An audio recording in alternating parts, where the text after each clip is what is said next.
نهێنی ناکۆکیەکانی نێوان سەرۆکوەزیران و سەرۆککۆمار چییە؟ تەیب سامی نەسریەکەی لەتیف ڕەشیدی بڕی ئایا دامەزراوەکانی عێراق دابەش دەبن؟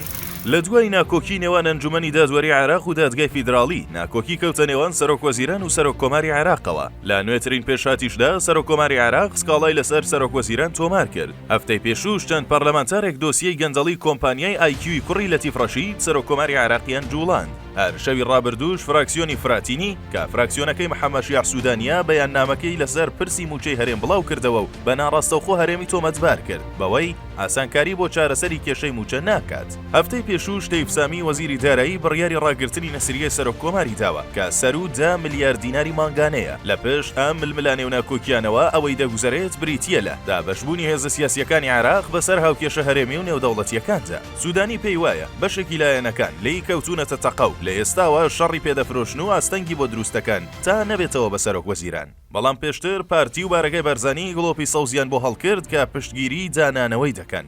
بەڵام پێناچێت یەکێتی و بەشێکی لایەنە شیعەکان پشتگیری بکەن. جیاواز لەوەش تورکیاش پشتگیری سوودانی دەکات. هەر بۆیە دابەشبوون و کاریگەری دوولایەنی هەرێمی تورکیا و ئێران لە عێراق ڕۆڵی گەورەی هەیە لە دروستبوونی ناکۆکیەکان.